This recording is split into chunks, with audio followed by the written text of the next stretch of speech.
달러가 약세로 가더라도 원화가 과거처럼 100% 따라가지 못할 거다. 구조적인 수급 변화 이슈들을 감안한다면 환율의 하단은 막힐 거고 오히려 상승 재료에는 민감하게 반응할 거다. 왜냐? 팔아주는 애들이 고간에 달러 쟁여두고 있으니까요. 그렇게 보았기 때문에 4분기에 환율이 올라갈 거다라는 전망을 계속해서 고수하고 있었다라고 봐주시면 될 것 같습니다. 내년에는 그래도 강달러가 좀 진정되면서 환율도 하향 안정화될 거라고 보고 있긴 한데 내년에는 고 맥스를 1,300원 중반 이상으로 보진 않아요. 과거 이제 환율이 빅피겨를 뚫었을 때처럼 예. 달러가 없지 않습니다. 그러니까 너무 많죠. 그렇기 때문에 뭐 관세 협상이라는 불확실성, 잠재적인 원화 약세 위험에는 틀림없지만 네. 지금 현 시점에서 이 1,400원대 레벨을 과거 경제 위기하고 묶어서 볼 수는 없다. 사실 1,400원하고는 아직까지 낯가림이 있겠지만 좀 친해지자라고 봐야 될 것 같고, 다만 그 친해지는 1,400원 레벨이 1,400원 후반대까지 간다. 그러면 이제 위험하죠. 조심해야죠. 말씀드렸던 것처럼 1,500원 근접하면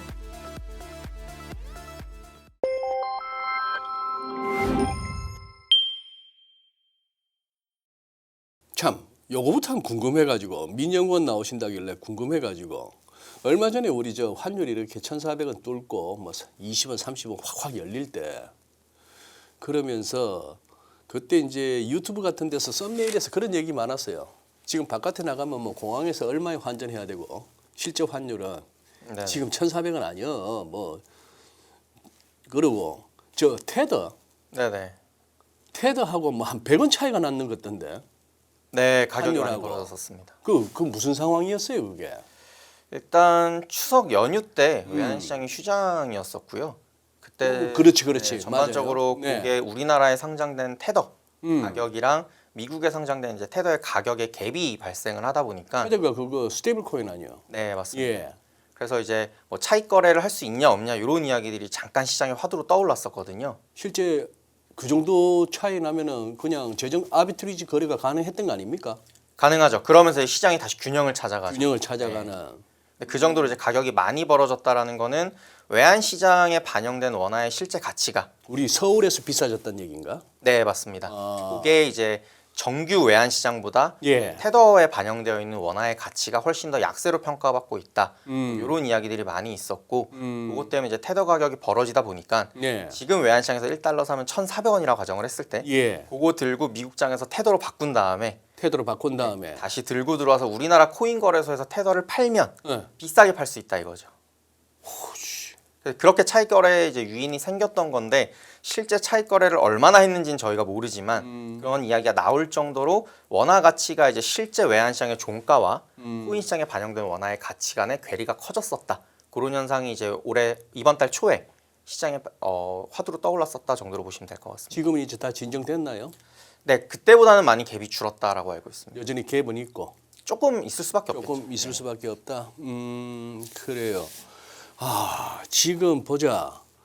어떻게 이야기를 풀어나갈까? 오늘 리포트를 가져오셨던데 이게 월간 리포트입니까? 뭡니까 이게? 요거는 저희 4분기 전망이고요. 4분기 전망. 네.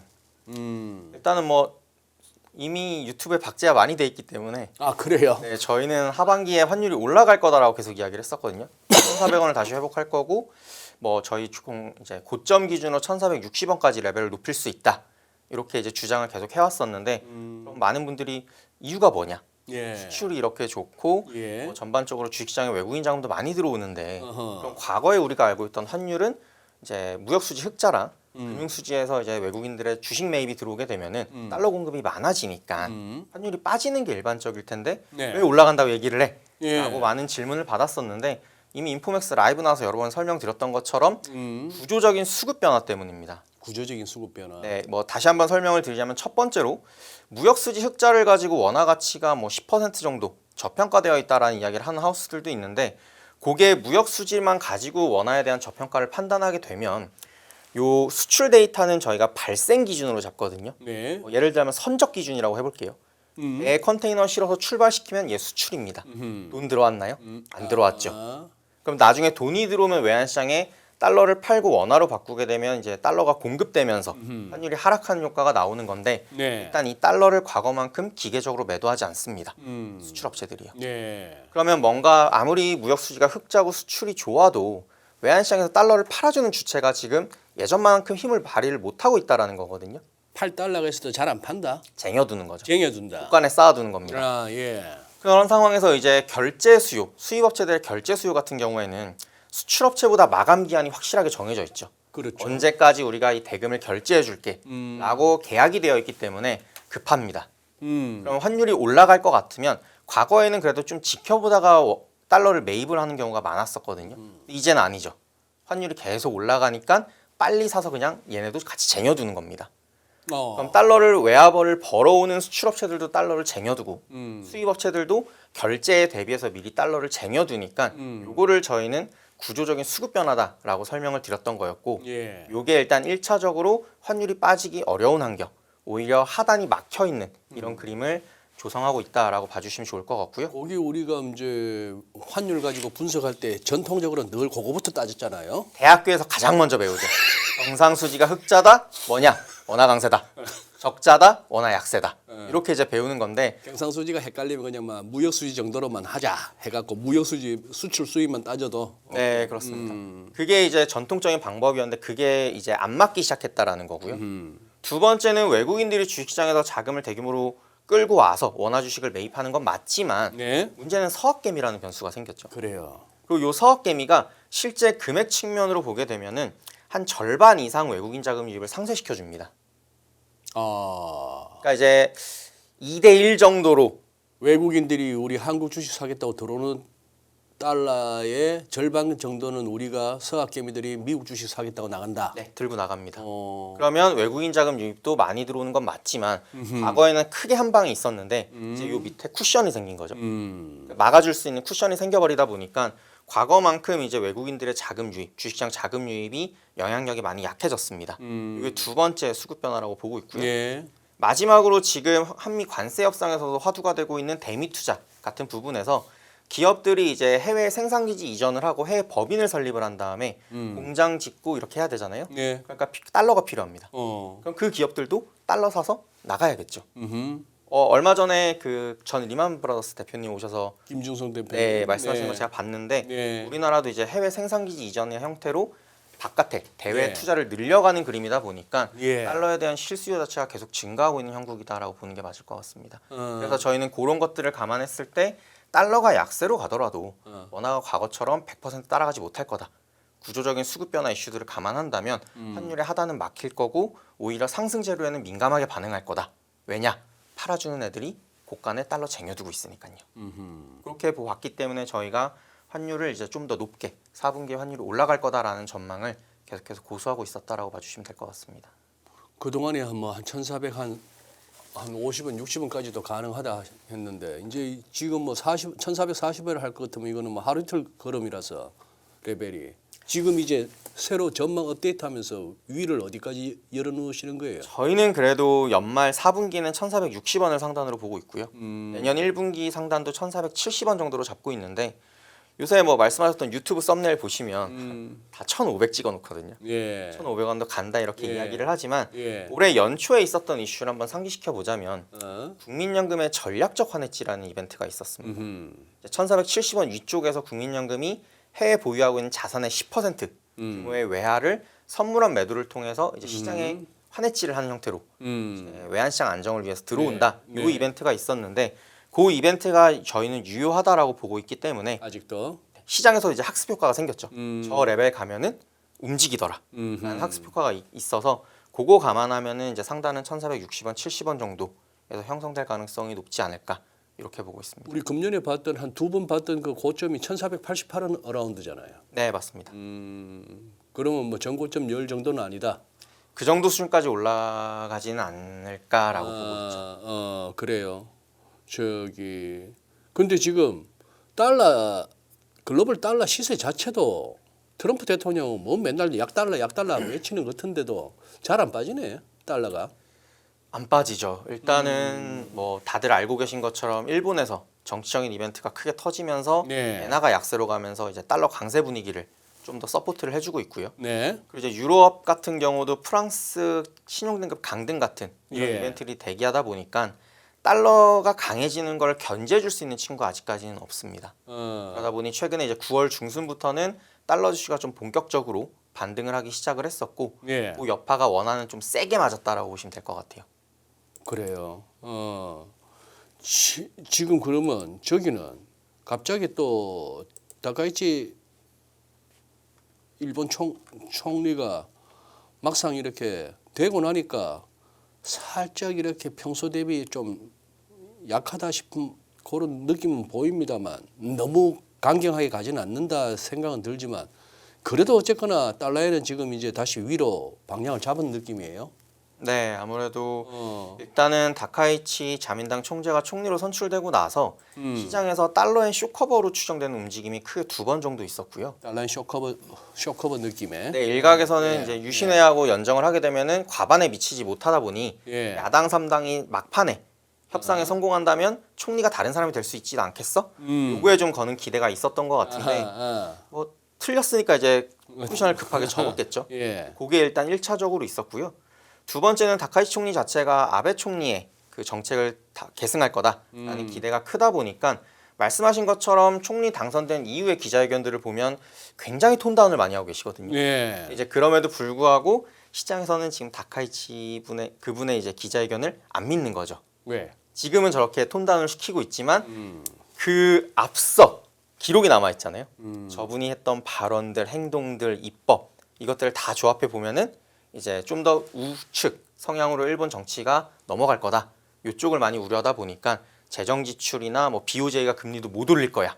이렇게까지 확대 해석이 되고 있는 거거든요. 예. 그러면 이제 기존의 BOJ 금리 인상에 베팅했던 포지션들도 포지션을 꺾어야겠죠. 꺾어야 된다. 그게 이제 일시적으로 엔화 약세 압력을 키우는 요인으로 작용을 하고 있고 말씀드렸던 것처럼 이 구조적인 수급 변화 때문에 원화는 하단이 막혀 있거든요. 네. 다 싸지면 우리는 무조건 살게라고 대기하고 있기 때문에 근데 이런 상황에서 엔화가 튀어버리면 원화랑 엔화랑 속성이 분명히 다른데도 불구하고 원화는 위험통화고 엔화는 안전통화죠. 그럼에도 불구하고 엔화가 튀어서 달러가 강해진다? 그걸 이제 원화가 가장 열심히 쫓아가고 있는 통화다라고 보시면 될 것 같아요. 아무래도 아래가 막혀 있는 건 모두 알고 있으니까 위쪽으로 올라가는 재료는 상대적으로 덜 막혀 있거든요. 예. 그러니까 이제 실제적으로 당국의 구두 개입이 강하게 나온다거나 아니면 미세 요정 같은 게 확인이 안 되면 일단 뜯고 보자라는 식으로 시장에서 반영을 하고 있는 상황입니다. 어쨌거나 엔화는 크게 100엔당 940원 근처에서 크게 움직이지는 않네요 지금. 네, 뭐 둘이 요것만 손잡고 봐서는 같이 사이좋게 약해지고 있습니다. 손잡고 같이 간다. 그럼 딜러들 입장에서는 일단 요즘은 또 달러엔 장이겠네요. 달러엔부터 한번 보고 같이 뭐 포지션 한번 잡겠네. 아무래도 뭐 거래하는 딜러들 입장에서는 엔화 약세에 베팅하는 게 엔화 약세에 대세에 베팅하는 이제 게 올라타는 대세니까. 거니까. 개입 당국은 좀 개입 조짐은 좀 보입니까? 구두 개입 말고 실제 어떤 물량도 실리나요? 속도 조절은 당연히 하고 있을 거다라고 저희는 예. 생각을 하고 있고요. 외환 시장에서는. 다만 이제 과거처럼 뭔가 당국이 적극적으로 레벨을 막거나 이런 개입 움직임은 뭐 시장에서 관찰 안 된 지 꽤 오래된 상황이어서 그 정도까지의 개입 움직임은 아직까지는 보이지 않는다라고 보시면 될 것 같아요. 그래요. 리포트 좀 보기 전에 또 하나 궁금한 거. 네. 요즘도 예전에 우리가 수입 업체들 왜 그 유산소 쓰는 거는 일종의 관행이었잖아요. 당연히 그냥 뭐 유산소를 쓴다는 자체가 달러 수입 결제를 갖다가 좀 미루는 건데 1개월이든 3개월이든 미루면 이제 뭐 은행으로부터 달러 대출 받는 셈이고 달러 금리가 원화 금리보다 쌌으니까 뭐 이런 차원에서 유산소가 정당화됐는데 그래서 당연했습니다만 요즘은 오히려 달러 이자가 더 높지 않나요? 우리 높죠. 원화보다. 높습니다. 유산소 관행은 어느 정도인가? 예전만큼 뭐 활발한가요? 예전만큼은 일단 활발하지 않을 거고요. 굳이 달러 금리가 더 높은데 그리고 심지어 환율이 계속 올라가고 있잖아요. 올라가고 있는데 굳이 유산소를 쓸 그러네. 금리에서도 유리한 것도 없고 나중에 뭐 비용적인 몇 달 후에 또 살라고 했을 때 환율 올라가 있으면 또 환차손도 생길 수가 있고. 네, 그렇기 때문에 뭐 정말 속된 말이지만 말 그대로 먼저 사는 놈이 이기는 겁니다. 야 많이 달라졌다. 외환시장 내에 업체들의 어떤 실수급에 있어가지고. 지금 8월 말 기준으로 네. 우리나라 거주자 외화예금 통계를 보시게 되면은 기업들이 가지고 있는 달러가 한 930억 불 정도 되거든요. 기업들이 네, 개인까지 합치면 1,000억 불 정도 됩니다. 거주자 외화예금 봤을 때. 네, 맞습니다. 그 얘기인즉 기업들이 수출 대금을 받아도 원화로 안 바꾸고 달러 고간을 채워놓는다는 얘기가 되는 거고 두 번째로 해외 투자를 해야 되는 기업들 입장에서 자금이 한 2개월, 3개월 뒤에 나온다고 해도 네. 환율이 싸지면 지금 미리 사두는 게 이득이잖아요. 어허. 환율이 우상향하는 차트가 나오다 보니까 그래서 이제 그걸 사서 외화예금 형태로 잠깐 짧게 예치해 놓는 경우도 많고 음. 수입업체 입장에서는 굳이 금리적인 메리트도 없는데 환율까지 더 올라갈 리스크가 있다? 그러면 이제 조금이라도 빠지면 미리 사서 환율을 쟁여두자라는 패턴으로 가고 있기 때문에 네. 그런 부분들이 이제 기업들의 외화예금 포지션을 굉장히 크게 늘리고 있는 주요 동력 중에 하나라고 보시면 될 것 같습니다. 그래요. 예. 저기 그래 우선 급한 대로 좀 그걸 궁금한 거 여쭤봤고 요 한번 리포트 요거 딱 우리 민연구원 보시기에 요거는 아셔야겠다 싶은 것만 한번 콕콕 찍었어. 일단 지금 외환시장에서 표지부터 보고 갑시다. 표지에 표지요? 뭐라고 돼 있나? 예. 포린 익스체인지. 저 무슨 뭐 택배회사 차에 보이던 로고군요. 합동택배인가 경동택배인가? 아 그렇게 말씀하신 것도 바꿔야 되는데 저 누가 만드셨어요? 제가요. 제가 포토샵으로 오케이 이뻐요 이뻐. 달러, 유로 우리 뭐 원하는 표시도 없노. 달러 올라가 오케이 그래요. 자, 네, 뭐. 연말에도 뜨거운 달러 실수요네. 네, 일단은 실수요 측면에서 달러에 대한 수요가 계속 많을 거다라고 보고 네, 있고 네. 그게 이제 저희 환율 전망의 가장 큰 근거라고 볼 수 있을 것 같습니다. 예. 이제 표지 봤으니까 뒤로 넘어갈 거고요. 참 넘어가야 되는데 최근에 이제 가장 핫한 이슈라고 한다면 관세 협상이 되겠죠. 그렇죠. 오늘 같은 경우에 뭐 250억 불씩 8년 나눠서 2천 250억 불씩 팔려면 어떻게 되나? 2천억인 거죠. 2천억 달러네. 네, 그거는 이제 직접 투자를 하고 나머지 1,500억 불은 당초에 얘기했던 것처럼 대출 보증 형태 이런 식으로 이제 나가는 걸 이야기를 하고 있다라는 게 언론 보도에서 나왔었는데 이게 우리 정부의 희망 사항 아니에요? 현재까지는? 그렇게 이제 합의를 하고 있다라는 거죠. 그렇게 협의를 하고 있다. 협의 중이다. 근데 이제 그 이후에 정부 당국자 말로는 뭐 아니다. 아직까지 계속 이제 의견 차이를 아니 그럼 조율하고 뭐 있다. 그렇게 자꾸 이 사람 말 다르고 저 사람 말 달라서 뉴스 쫓아가다가 화가 나요. 그렇기 때문에 이제 지금의 환율 레벨이 요 관세 협상 때문에 올라간 건 아니다라고 보고 있습니다. 왜냐하면 네. 소장님도 잘 아시겠지만 네. 시장에서 어떤 하나의 시나리오가 가격에 반영이 되려면 네. 공감대를 얻어야 돼요. 그러니까 뭐 말이 되는지 안 되는지 모르겠지만 들어봤더니 그럴싸해, 개연성이 있네. 그럼 이제 그거를 사람들이 공감을 하면서 가격에 반영해 주거든요. 그렇죠. 거래를 통해서. 예. 지금 요 관세 협상의 문제점은 한 뇌피셜이 한 300개 되는 것 같아요. 너도 나도 다 모든 시나리오를 던지고 있는데 예. 그 중에 맞아 떨어지는 게 아무것도 없고 예. 그러다 보니까 시나리오가 말씀하신 것처럼 너무 많이 쏟아지잖아요. 예. 그럼 공감대를 얻지 못합니다. 그럼 시장에서 공감대가 형성이 안 됐기 때문에 얘를 재료로 삼아서 환율에 상승 베팅을 하진 않습니다. 다만 불확실하니까 경계는 하겠죠. 네. 근데 이제 뭐 시청자들분께서 불확실하면은 한쪽 방향으로 가격이 올라가야 되는 거 아니야? 이렇게 말씀하실 수도 있는데 요 관세 협상 불확실성은 양방향입니다. 어떤 의미였어요? 일단은 미국의 요구대로 현금 지급 규모가 커지게 되면 달러가 또 많이 빠져나가야 되니까 상승 쪽에 그거는 뭐 불확실성. 환율 상승 요인이고 그거는 볼 것도 없이 너무 당연한 얘기인데 당연한 얘기인데. 통화 수합이라는 걸 같이 들고 들어와 버리면 시장에서 모두 통화 수합 같이 들고 들어오면 환율 하향 안정화 재료인 것 같아.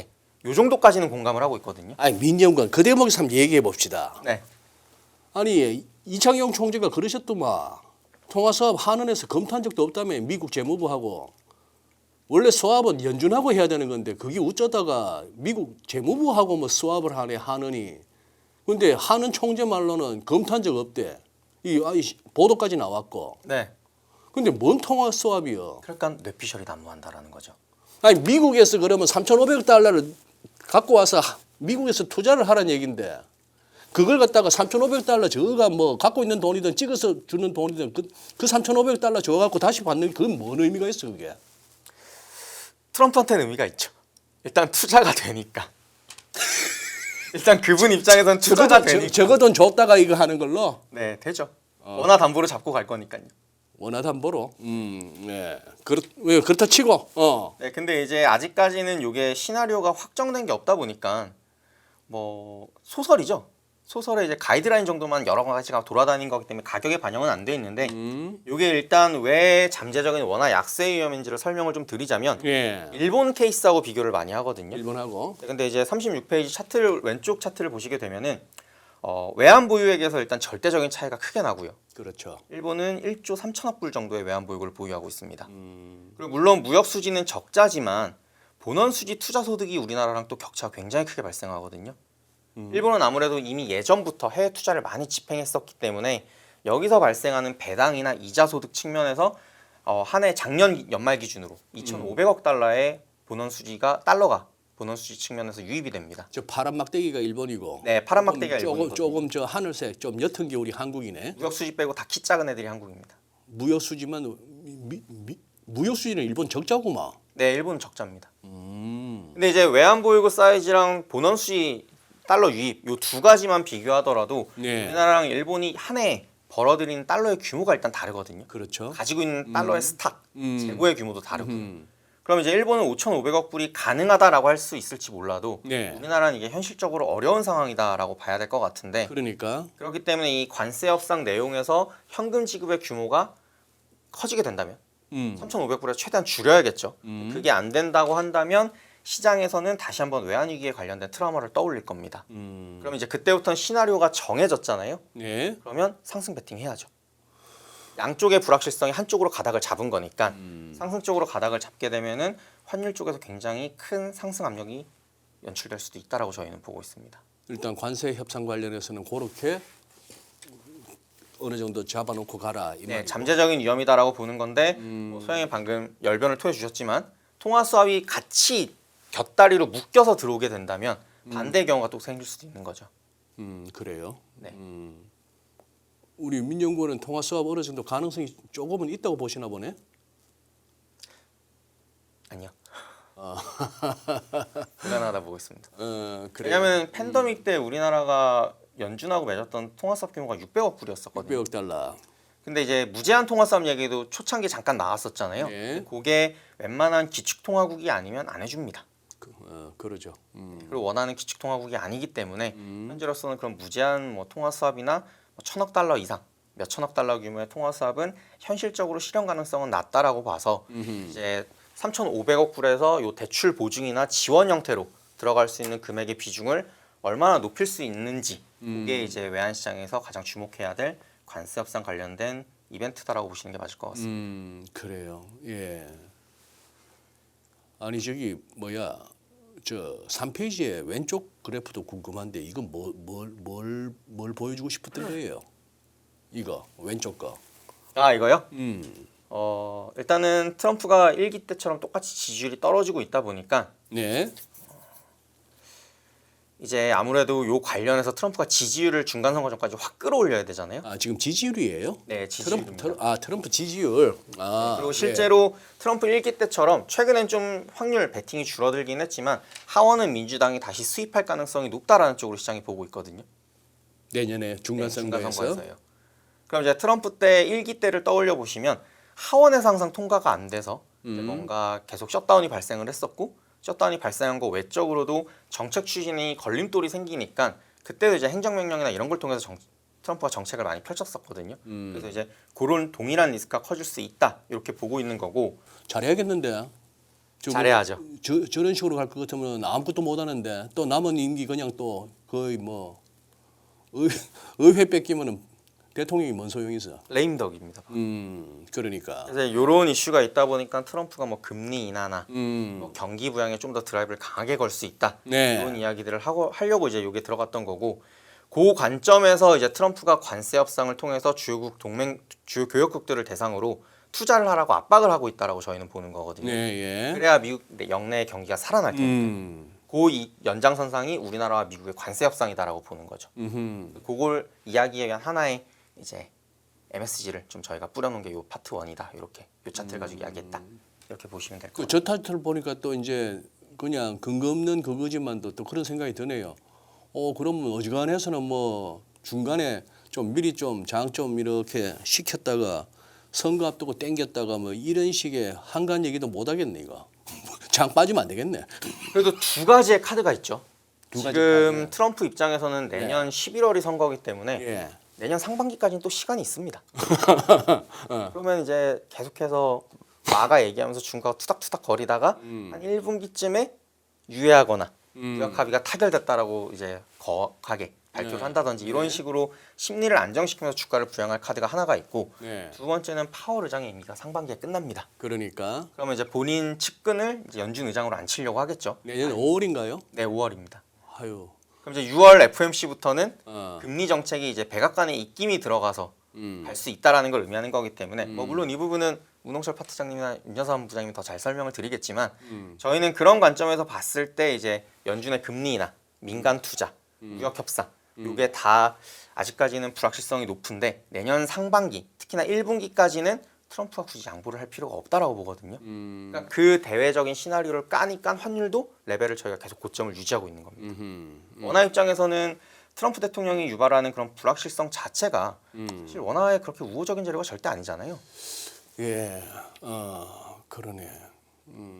그러다가 뭐 한 번씩 뭐가 터질지 모르니까 트럼프 대통령 쪽은 뭐야 최근에만 하더라도 갑자기 또 이제 러시아한테 끌켰는지 그냥 뭐 한 두 군데 세게 제재해 버리니까 원유가 그냥 유가가 하루에 5점 몇 프로 뛰어버리니. 네, 맞습니다. 아니 조만간에 휘발유 2달러대로 떨어진다고 자랑 삼아 얘기한 게 며칠 안 됐는데 러시아 그냥 건드려 버리니까 또 국제 유가가 뛰어버리네. 트럼프는 사실 이제 1기 때도 그랬지만 다들 예측이나 전망의 영역은 절대 아니고요. 아니 뭐 걱정 안 해. 그랬다 또 탁구하겠지. 그분의 SNS에 대응하는 장이기 때문에 전형적으로 또 탁구하겠지. 아니 뭐 러시아산 원유 쓰세요 또. Don't worry about Russia. 또 나오겠지 뭐 그러면. 예, 그래요. 오케이. 자, 오늘은 말줄이라네. 민영권 얘기 더 듣고 싶은가 보네. 누가요? 누가요? 우리 시청자분들 분위기. 그래요? 일단 그리고 수급적인 부분에서 그 이준영 전 대표님께서 설명을 한번 해주셨다고 했는데 저희가 계속해서 이야기했던 이 구조적인 수급 변화를 말씀을 드리자면 무역 수지를 가지고 여러 IB들이 원화 가치가 저평가되어 있다는 리포트가 9월 지난달에 좀 많이 나왔었어요. IB들이? 네, 뭐 노무라나 네, 뭐 그런 일본계 쪽에서 많이 나왔었는데 저희는 거기에 일단 절대적으로 동의를 하지 않고 있고 기본적으로 기업들이 달러를 안 팝니다. 아까 말씀드렸던 것처럼 예. 외화예금 사이즈가 930억 불이면 코로나 이전과 이후를 저희가 많이 비교하잖아요. 프리팬더믹, 포스트 팬더믹 이렇게 비교를 하는데 거의 4배 가까운 수준으로 금액이 올라가 있는 겁니다. 내 기억에도 뭐 한 450억, 500억 달러 뭐 아니다. 한 200억에서 300억 달러 네, 수준이었는데 그게 평균이었습니다. 그게 근데 이제 그게 거의 1,000억 달러 육박하는 수준까지 올라온 거죠. 와우. 그러면 이게 바꿔서 말하면 재밌는 게 외환 시장에는 달러 공급이 안 되니까 환율 상승 재료만 민감해요. 근데 이렇게 되면 환율 레벨만 보면 위기 상황이죠. 근데 이렇게 뒤를 딱 돌아봤더니 고간에 달러가 막 넘쳐 흐르고 있는 거예요. 이런 상황이 계속 반복되면서 고착화가 되고 있는 건데 그러다 보니까 이제 스왑 시장에서는 오히려 가격이 좋거든요. 가격이 좋다는 말씀은? 원화를 담보로 맡기고 원화 담보로 줄 테니까 달러 좀 주실래요? 주담대하고 비슷한 거죠. 제가 주택을 담보로 대출을 받는 것처럼 소위 말하는 바이앤셀. 네, 원화를 담보로 맡기고 달러를 조달을 하는데 요 가격이 계속 좋은 겁니다. 원래 기본적으로 원화보다는 달러가 희소 가치가 더 높으니까 얘 담보로 주고 달러 빌리면 이자 줘야죠. 이게 일반적인 건데 이 이자 비용이 줄어드는 거예요. 왜냐하면 시장 시스템 내에 은행 시스템이나 외환시장 시스템 내에 달러가 많으니까요. 단지 달러랑 원화를 1대1로 교환하는 저희가 흔히 현물 시장이라고 부르는 요 시장에만 달러가 유입이 안 되는 겁니다. 그게 이제 가장 첫 번째로는 기업들이 외화예금 통장에 달러를 묶어두고 있으니까. 이게 첫 번째고 두 번째는 얼마 전에 이제 재밌는 이슈가 있었죠. 현대차 미국 법인 투자 현지 법인 투자 관련해서 그래요. 이제 뭐 당국가 발을 맞춰라 뭐 그런 식으로 그 월스트리트저널에서 보도가 나왔었는데 그 개념이 뭐냐면 네. 저는 뭐 정치적인 건 모르고요. 경제적으로 접근을 해보자면은 미국 현지의 생산 기지랑 법인을 가지고 있는 기업들 같은 경우에는 네. 계속해서 뭔가 투자를 해야 되잖아요. 그렇죠. 수출로 다시 돌아볼게요. 수출은 발생 기준이다라고 말씀을 드렸습니다. 제가 물건을 컨테이너에 싣고 배에 선적하면 수출로 잡혀요. 잡혀. 미국으로 네. 가죠. 네. 미국에서 하역해서 그 물건을 판매합니다. 현지 법인에서. 그럼 그 판매 대금이 달러로 들어오겠네요. 그럼 과거에는 이거를 한국에 있는 본사에 송금을 했었습니다. 그럼 이 본사가 달러를 외환시장에서 팔았죠.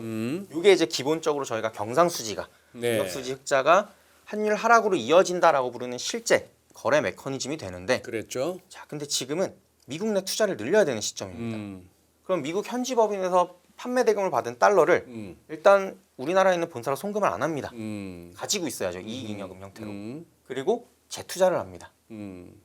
그러면 이제 큰 기업들 같은 경우에 대기업들은 이제 미국에 현지 법인이 있기 때문에 그 판매 대금을 가지고 재투자를 하다 보니까 달러를 들고 들어오지 않죠. 그러니까 수출하고 우리나라 외환시장 원화의 가격과 괴리가 벌어질 수밖에 없는 겁니다. 네. 두 번째로 현지 법인이 있지만 뭔가 달러가 투자를 더하기에 부족한 기업들 같은 경우에는 사야죠. 우리나라 시장에서 원화로 달러 사서 현지 법인으로 송금해 줘야죠. 예. 그런 식으로 달러가 계속 유출되고 있는 상황이기 때문에 지금 우리나라 외환 시장은 뭐 무역 수지가 1월 빼면은 뭐 몇 개월 연속 흑자인데 네. 환율 레벨이 말이 안 돼. 저평가야 원화가. 이렇게 이야기할 수 없다는 얘기입니다. 오케이. 그래요. 그리고 저거는 오른쪽에 FDI는 왜 막대기가 생각보다 줄어들고 있네. 오히려 더 오른쪽으로 가면서 더 늘어야 되는 거 아니에요? 우리 일단은 미국 제조업에 투자하는 우리나라 기업들의 투자를 제가 따로 별도로 발라놓은 건데요. 네. 줄고 있지만 2020 2025년에 그렇게 크게 줄진 않았습니다. 2020? 들어서 이제 2분기엔 좀 감소하긴 했는데 워낙 바이든 행정부 때 인센티브를 많이 주다 보니까 자금이 많이 나갔던 거였었고요. 뭐 IRA 법안이 700조 있었잖아요. 지금은 이제 트럼프 정책에 대한 불확실성도 있고 한미 관세 협상도 있다 보니까 연초에 조금 투자 자금 집행을 빨리 땡겼다가 잠깐 숨을 고르는 구간이 된 거죠. 7월 달까지는요. 그래요. 그러면은 이제 환율 전망하면서 수출 수입 같은 기본적인 어떤 기업 측에서의 어떤 수급 요인 따져가면서 뭐 달러 공급 우인에 달러 무슨 뭐 수요 우인에 이렇게 따지는 거는 이제 세상이 바뀌었고 이해했고 그러면 그거는 외국인이 우리 원화 강세를 내다보고 뭐 내지는 원화 강세를 내다보고 주식을 산다든지 네. 외국인이 우리 한국 주식 갖다가 대규모 사면은 결국 그만큼 주식 사기 위한 달러가 들어오면서 환율이 빠진다. 이것도 요새는 안 통해. 그죠? 그거 이제 설명을 좀 드릴 거고요. 오늘 시간이 굉장히 여유가 있다고 알려주셔가지고 많이 얘기하고 가라고 하셨거든요. 예, 그래요. 기본적으로 과거에 저희가 특히나 제가 여의도의 소장님 다음 외환시장 리서치로 들어왔을 때 예. 그때는 경상수지 접근법도 조금 올드하다라고 이야기를 했었어요. 그때도 이미 네, 브랜뉴 그럼 새로운 게 뭐냐라고 했을 때 주식시장 외국인 자금 유출입을 보면 된다였었거든요. 그랬죠. 그게 이제 외환시장 자주유지하는 경우의 수가 많아졌으니까요. 그걸 많이 봤었는데 일단 말씀하셨던 것처럼 증권사에서는 이렇게 이야기를 해요. 원화가 강세로 갈 거라고 보니까 주식시장에 외국인 자금이 들어온다. 틀린 얘기는 아니죠. 틀린 얘기는 아닌데 난 별로 그런 느낌 없었거든.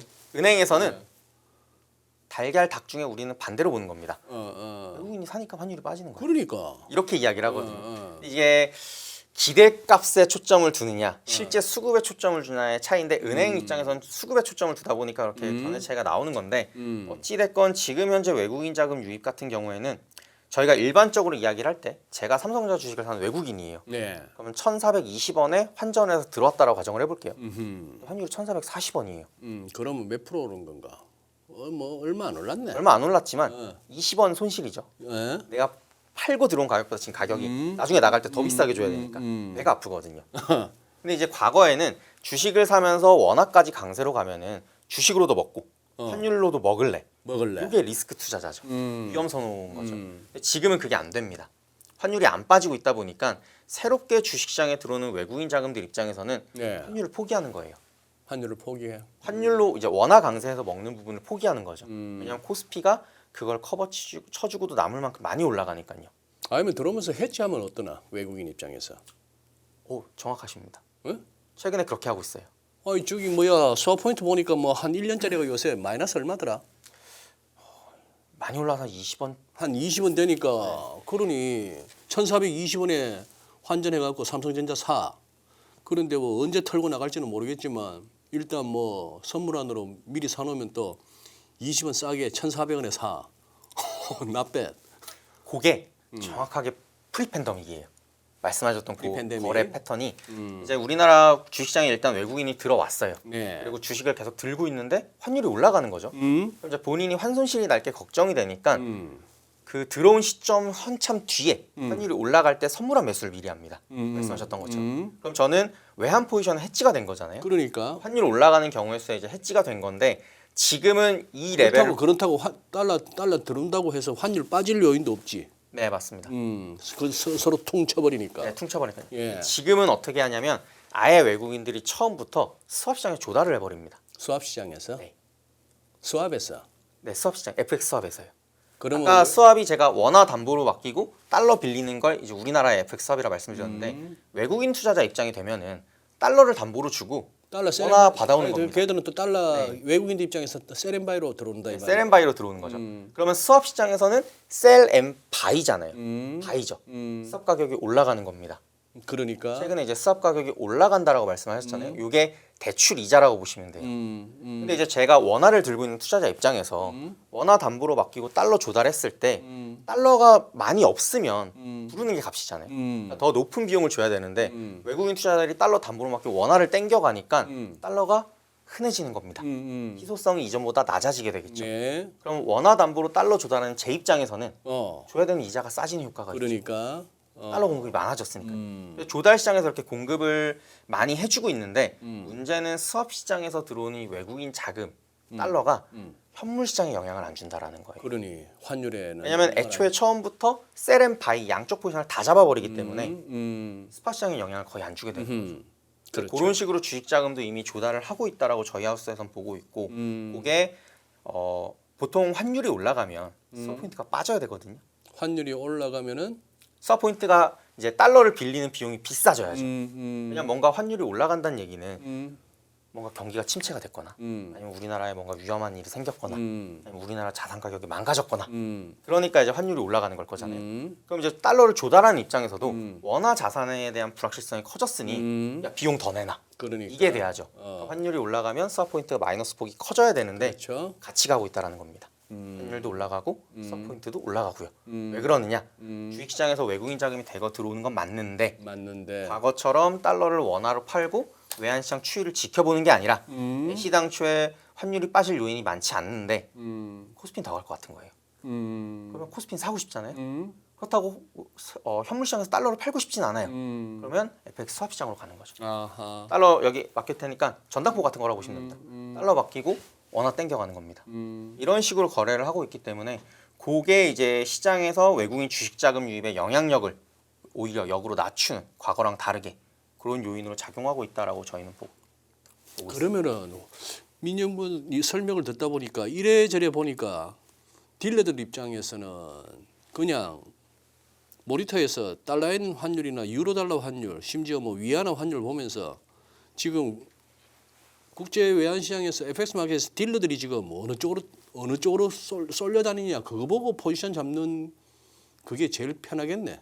아 그럼요. 이 정도의 변동성이면 잘 쫓아가면 중간은 가거든요. 중간은 가야죠. 아 그러니까. 반대로 가면은 그건 이제 딜러 안 하겠다라는 거고 최대한 이제 하나의 뭔가 흐름이 만들어졌으니까 거기에 잘 올라타기만 해도 되는데 그만큼의 변동성이 또 보장이 되잖아요. 네. 환율 움직이는 차트를 보시게 되면 그러니까 이제 오히려 방향성을 잡고 움직이면 좀 편하죠. 네. 딜러는 그래서 이게 이제 뭐랄까 뭔가 자꾸 이렇게 좀 위기 상황 내지는 뭐 공황 뭐 이러면서 자꾸 이제 어그로를 끌고 싶은 그런 쪽에서는 환율이 1,400원 금방만 오고 1,400만 올랐어도 뭐 곧 나라 망할 것처럼 얘기하는데 이 1,400원이 옛날하고 느낌이 달라요. 네 맞습니다. 옛날 1,400원 같으면 깜짝 놀라야지. 야 진짜 이거 IMF 오나 싶은데. 기겁해야죠. 네. 이러는 와중에도 주식은 주식대로 가고 1,400원대 이미 초중반까지 올라선 환율이 그렇게 위기 요인을 안 보인다.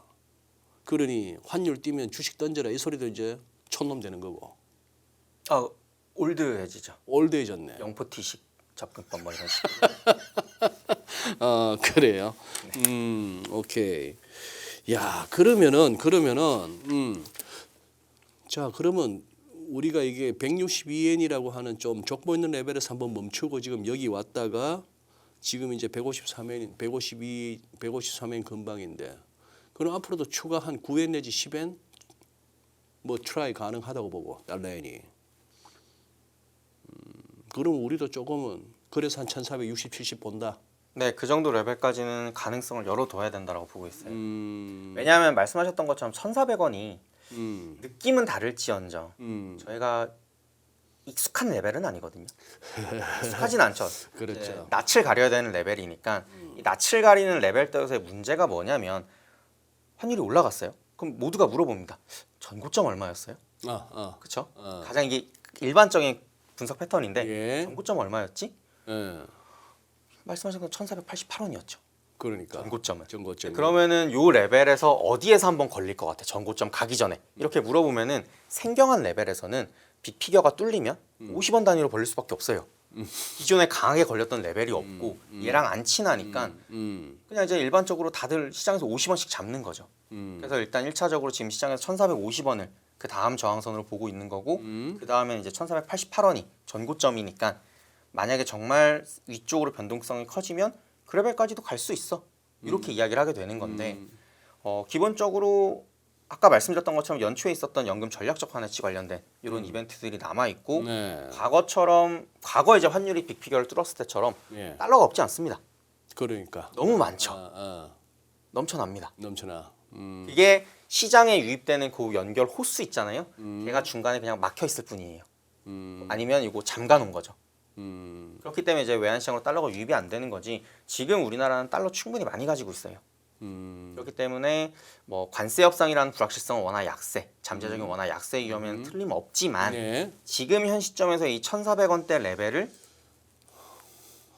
과거 경제 위기하고 묶어서 볼 수는 없다는 자꾸 거죠. 묶어서 볼 수는 없다. 물론 지난번에 이제 우리 가족 팀장님이 이제 앵커 하시는 그때 한 달 전에 나왔었는데 그때는 제가 관세 협상 관련된 리스크는 위험하다라고 표현을 했었거든요. 팀장님이 앵커하시다니 무슨 얘기죠? 그 앵커 중에 우리 자산운용 뭐 팀장님 오셔서 앵커하고 계시더라고요. 한 달 전에. 어디 저 영롱 PD? 아, 네. 영롱 앵커? 네네. 제가 아나운서세요 이랬는데 가족입니다 이러시고. 가족입니다. 그때 이제 얘기했을 때 그때 위험하다 얘기했던 거는 3,500억 불이 전부 현금 지급이 되게 되면 안 그래도 나가는 달러가 구조적으로 많아졌는데 새로운 변수가 또 추가가 되는 거잖아요. 그럼 그 상황에서는 정말 위험하다라고 봐야겠죠. 요거는 이제 리스크 요인을 봤을 땐 위험한 게 맞는데 그거를 배제했을 때 현 상황에서의 요 레벨이 경제 위기를 걱정할 만한 레벨이냐, 외환 위기가 다시 도래할 수 있을 거냐, 아니다라고 저희는 보고 있습니다. 지금 민영건 보시기에 미국, 일본, 중국, 한국, 네. 뭐 EU 두루두루 해가지고 어디가 제일 많이 지금 돈 찍어내고 있는 것 같아요? 미국이요. 아니 어제 오늘 또 이제 이슈가 됐던 게 이제 미국 국가부채 38조 달러 넘었었다고 두 달 만에 1조 달러가 확 늘었다고 소리 소문 없이 많이 찍어내나 봐. 그럼요. 그 돈 어디 가는지. 나스닥 보면 설명되지 않나요? 아 나스닥 보면 일단은 전반적으로 미국이 M2 증가율이 계속 높게 나오고 있고요. 겁나게 올라가더라고. 예. 그리고 이제 QT 종료도 파월 의장이 명목적으로 언지를 줬기 때문에 일부 IB에서는 당장 다음 주에 QT 종료를 이번에 선언할 거다. FOMC 때 선언할 거다고. 네, 그 얘기까지 나오고 있죠. 막 실제로. 나가대. 네. 그럼 이제 뭐 양적 긴축이 끝나는 거니까 그것만으로도 이제 유동성이 좀 경색됐던 게 더 풀리는 이런 효과가 나올 거고 최근에 이제 잠깐 이슈가 됐었던 이제 비금융권의 유동성 공급이라든지 이런 부분들도 계속 확대가 되고 있는 환경이라서 지금 시점에서는 돈을 많이 풀고 있죠 미국이. 근데 이제 문제는 그 돈이 과거 세계화 시절처럼 전 세계한테 수혜를 입혀주는 게 아니라 내가 혼자 다 먹을래가 돼버린 거니까 미국만 좋은 상황이 나온다라는 거죠. 내 혼자 다 먹을래? 어허 그래요. 뭐 오늘 밤에 CPI가 뭐 셧다운 때문에 좀 애초 일정보다 늦게 나옵니다만, 아니 전월비 0.3이면 어떻고, 0.2면 어떻고, 0.4면 어때? 금리 인하야 뭐 현재로서는 안 하면 이상한 거 아니에요, 연준이? 저는 뭐 안 할 수도 있겠다라 생각은 하는데 제 생각이 중요한 게 아니라 지금 시장은 말씀하셨던 것처럼 0.2건 0.3이건 0.8이건 우리는 준비를 끝냈다라는 거예요. 어떤 준비를? 물가는 저렇지만 금리는 내릴 거다. 이걸로 세팅을 해놓고 준비를 하고 있기 때문에 왜냐하면 지난달에 CPI, PPI 나왔을 때도 조금 높게 나왔을 때 시장에서 뭐라 그랬냐면 관리 가능하다. 왜냐하면은 이 숫자 자체를 보는 게 아니라 이걸 가지고 해몽을 하는 거죠.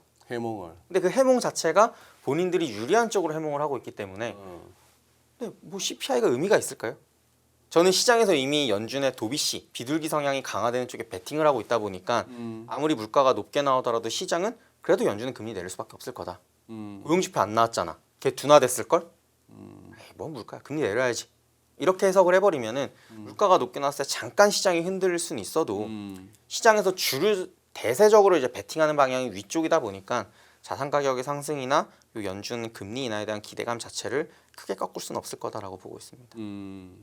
그러면 우리 FX 환 쪽을 중점적으로 보는 우리 민영군 보시기에 지금 다우는 뭐 사상 최고치 경신이라고 합니다만 S&P 500하고 나스닥은 지난번 그 뭐야 중국에다가 추가 관세 100% 때릴 수도 있어 11월부터 했던 그때 이후로 아직까지 전고점 회복은 못했어요. 근데 이거 뭐 시간 문제다. 오늘부터 벌써 시작했죠. 정상회담 일정 나오자마자 바로 뜯던데요. 바로 뜯어버려. 아 그래요. 뭐 최근에 원전주, AI 컴퓨팅 이런 거 다 빠지다가 오늘 정상회담 일정 딱 찍어주니까 아시아장부터 바로 쑥. 아시아장부터 쑥. 나스닥 선물, S&P 선물 다 올라가고 있었으니까요. 그러면 이제 결국 시장에서 불확실하게 푸시를 주는 압박감만 없어진다 그러면은 뭐 본인들이 이미 세팅해놓은 시나리오가 있죠. 거기에 뭐 물가 상승이 조금 높게 나왔다고 하면 그거 갈아내면 되거든요. 튀어나온 부분을 갈아내서 맞추면 돼요. 본인들 시나리오에. 맞춰되고. 왜냐하면 만약에 헤드라인이 지금 높게 나올 거라 보는 건데 헤드라인이 높게 나왔어요. 그럼 시장에서 보면 근원 얘기할 겁니다. 야 근원은 똑같이 지난달이랑 똑같아. 똑같이 3.1이야. 안 올랐잖아. 금리 인하지. 이렇게 갈 거거든요. 그러면은 뭐 대세적인 흐름에는 큰 지장을 주진 않을 거다라고 보고 있습니다. 지금 그러면 저거는요. 이제 두루두루 또 예를 들어서 금리라고 해서 채권 전문가한테만 묻는 거하고 또 다른 그 뷰가 있을 수가 있으니까 10년물이 제법 뭐 10년물뿐만 아니고 지금 뭐야 심지어 그 영국도 국채 수익률이 영국 국채도 가격이 막 올라가니까 그래서 에브리싱 랠린 거야, 그죠? 네, 위험 자산이고 안전 자산이고 가릴 것 없이 다 가니까 그만큼 유동성이 많다는 얘기죠. 유동성이 많다는 얘기인데 여기에 잠시 4% 깨는 것들이만 10년물 수익률 미국 그래도 지금 이게 잘 안 빠지네. 이 부분은 어떻게 보세요? 의미가 있나? 우선 뭐 저기 시장에서 주식 하시는 분들이 이거 한때는 미국채 수익률 급등하면은 뭐 나스닥이 빠지고 이래서 좀 이것도 체크 포인트였는데 요새는 저만 하더라도 이거 안 보게 되네. 그게 이제 기본적으로 장기 금리가 올라가면 기술주 같은 성장주들은 밸류에이션 부담이 있다라고 해서 네. 주가가 조정을 받았었고 올해 이제 4월 이후에는 잠깐 좀 크게 시장으로 출렁이긴 했지만 미국 달러 자산에 대한 신뢰도가 훼손됐다. 그래서 주요국들이 달러 채권을 던질 거다 미국 채권을. 그래서 이제 채권 금리가 튀면서 주식이 같이 조정을 받는 이런 패턴이었는데 네. 지금 현 시점에서는 그런 두 가지의 비슷한 패턴이 나오고 있는 것 같지는 않고요. 환쟁이가 봤을 때 환쟁이가 오히려 모든 시장의 포커스는 연준과 트럼프의 트위터다. 금리가 4%를 찍건 4.5를 가건 트럼프가 시진핑과 아름다운 대화를 나눴다. 그거 코멘트 하나 하면 끝날 겁니다. 바로 나스닥 저는 전고점 갈 거라고 보거든요. 그래요. 그럼 이제 그 시점에서 원화가 같이 빠져줄 수 있을 거냐? 그것도 이제 저희가 고민을 해봐야 되는데 나스닥 사상 최고치 가면 서학개미들 더 달려들 겁니다. 그럼 저는 이제 기본적으로 달러가 약세로 좀 가주더라도 원화가 그걸 과거처럼 100% 반영하는 게 아니라 계속해서 지속적으로 수급적인 이슈가 있다 보니까 민감도가 이전보다는 분명히 낮아질 거다. 그래서 저희는 내년에는 그래도 강달러가 좀 진정되면서 환율도 하향 안정화 될 거라고 보고 있긴 한데 내년에는 그 맥스를 1,300원 중반 이상으로 보진 않아요. 그 아래까지 뚫고 내려갈 수 있는 상황은 아니다라고 보고 있습니다. 그러니 1,300원대에서 놓을 때도 민영구는 그걸 했고 1,400 한 뭐 2, 30원까지는 열어두라 했는데 그 레벨이 왔고 지금쯤 오니까 이제 1,400 한 뭐 60, 70, 50, 60? 60, 70. 60, 70. 그래서 우리가 봤던 1,488은 그거 우리 두 번 봤어요, 그거.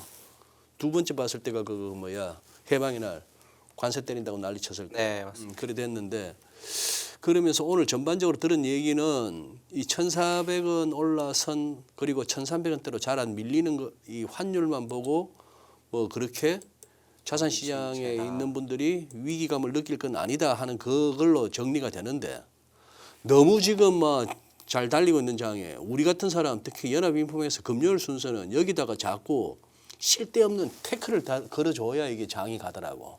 걱정의 벽을 타고 가니까 우리가 좀 걱정의 벽을 한번 쌓아봅시다. 벽돌 몇 장만 쌓고 가봐요 마지막으로. 벽돌 몇 장이요? 일단은 관세 협상이 잘 타결이 돼야 되고요. 그거 빠그라지면은 빠그라지면 반도체주 중심의 코스피 랠리도 조정을 받긴 할 겁니다. 왜냐면 반도체도 뭐 관세 올린다고 얘기를 할 테니까요. 이제 그게 가장 맹점이 될 거고, 그리고 지금 시장에서는 스왑으로 조달을 많이 했었기 때문에 상대적으로 외국인 자금이 환율이 올라간다고 해서 그거 하나만 가지고 코스피 포지션을 정리할 유인은 없어요. 다만 이제 문제가 되는 건 어제 같은 경우에 환율이 올라갔을 때 점심시간에 이게 역송금이었다는 얘기가 시장에 있었거든요. 그러니까 일부 스왑으로 조달 안 한 캐시로 조달했던 외국인들 입장에서는 충분히 빠져나갈 수 있다 보니까 환율이 너무 올라가게 되면 저희가 1차적으로 선물한 매수하죠. 소장님 말씀하셨던 것처럼 2차적으로는 굿바이 코리아입니다. 주식 포지션도 던지고, 왜냐면은 그 정도로 환율이 또 튀게 되면은 주식도 이미 빠지고 있을 거거든요. 주식도 이제 주춤하다가 빠지기 시작을 할 테니까 주식 포지션 정리하고 달러를 사서 도망가겠죠. 굿바이 코리아가 될 수도 있기 때문에 사실 1,400원하고는 아직까지 낯가림이 있겠지만 좀 친해지자라고 봐야 될 것 같고, 다만 그 친해지는 1,400원 레벨이 1,400원 후반대까지 간다. 그러면 이제 위험하죠. 조심해야죠. 말씀드렸던 것처럼 1,500원 근접하면 1,480원대 가면은 모든 시장 참가자가 1,500원 얘기할 거고요. 1,500원 넘어가면 말씀드렸잖아요. 50원씩 또 띄어야 됩니다. 그럼 1,550원, 1,600원까지 이제 시야에 들어오는 형국이 되는 거예요. 1,500원 넘으면 유튜브에 막 어그로 끈다고 2,000원 막 올라올 걸. 그때 가면은 또 그나저나 이 바이코리아의 바이가 BUI 바이냐 BYE 바이냐가 다르네. 환율 레벨에 따라 달라질 수 있으니까. 바이코리아냐 바이코리아냐. 그렇죠. 전자는 이제 기분은 좋은데 후자는 좀. 그래요. 큰 걱정은 안 한다. 네, 지금 상황에서 관세 협상 배제하고는 지금 레벨은 걱정하지는 않고요. 수급에 반영된 레벨이니까. 해외 투자를 하면서 발생하는 거니까. 좋습니다. 그래요. 오늘도 뭐 명쾌하다. 근데 가면 갈수록 귀에 잘 들어오노. 이제 이거 방송도 늘었나 보다. 늘어야죠. 원래 다 안 늘면 그것도 큰일인데요. 그렇지. 한 10년 했는데. 그러니까 소장님이나 작가님한테 소환당할 텐데 그러면. 그래요. 오늘 좋다라고. 오늘 잘 들었습니다. 이따 자료는 한번 찬찬히 한번 훑어볼게요. 네, 알겠습니다. 고맙습니다. 고생하셨습니다.